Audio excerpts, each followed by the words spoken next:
Good day everyone, I am Vivian from the College of Fisheries and Aquatic Sciences, and I am here to present to you my study entitled Practices in Fisheries by Catch and Perception Towards Conservation of Horseshoe Crab in Barangay Tagpuros, Puerto Princesa City, Palawan. Horseshoe crab is an example of living fossils, locally known as barangkas, and they are an ancient group of marine arthropods. Horseshoe crab are listed endangered by IUCN in 2019. The reason why they became endangered is because throughout Asia, horseshoe crabs are often considered a nuisance by local fishermen because of their nuisance value in entangling nets, where they are killed as bycatch or get trapped in abandoned ghost nets.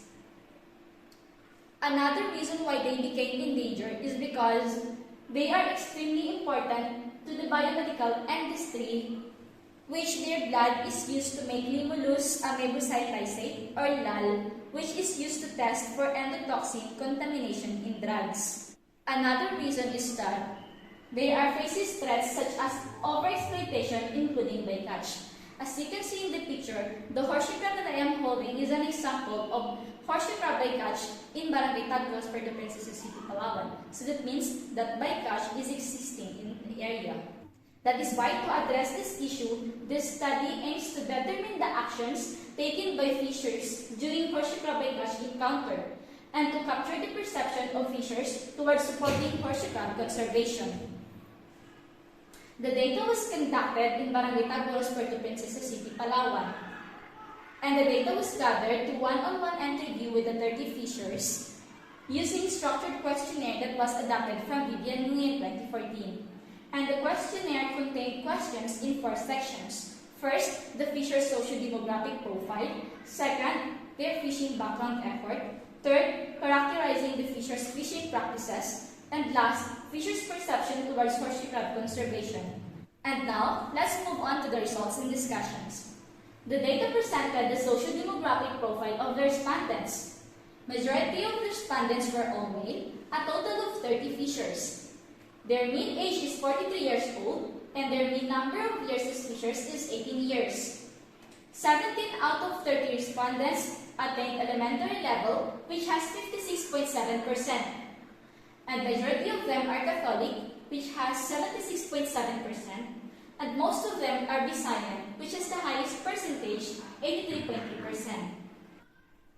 And now, let's proceed to the fishers' practices during bycatch. 86.70% of the respondents, or 26 of them, stated that they are releasing horseshoe crab back to the sea when they have accidentally caught it in their fishing operation, while the 10% are not releasing it or discarding it back to the sea, but they are not consuming it as well. The reason why they are not releasing it back to the sea was because they are giving it to their friends who eat horseshoe crab. It's just like giveaway. And there is one respondent said that he is consuming or eating horseshoe crab because for him, it is delicious and it tastes like crab meat. And now, for the fisher's perception towards horseshoe crab conservation, 96.70% or majority of respondents stated that they are willing to conserve horseshoe crab species. 70% of them says that horseshoe crab is important in our ecosystem. 60% of the respondents said that horseshoe crab also deserves protection like other wild animals. And lastly, the 36.70% stated that it is illegal to kill or catch horseshoe crab.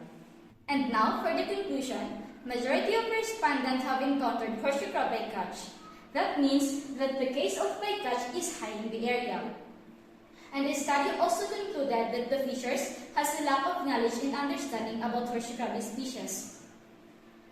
But when it comes to the fishers' level of support in conservation of horseshoe crab, most of them or majority of them are willing to support horseshoe crab species. That is why this study recommends to conduct seminar and workshop like information and education campaign in the area to give more important information and awareness to the people in community about horseshoe crab species. And also this study recommends to conduct further studies on fishers' practices and perceptions in other areas of Palawan because the data about horseshoe crab is still deficient in Palawan. And lastly, conservation movement should seek support from fishers and local government units because this strong partnership will achieve meaningful success. And that's all. Thank you.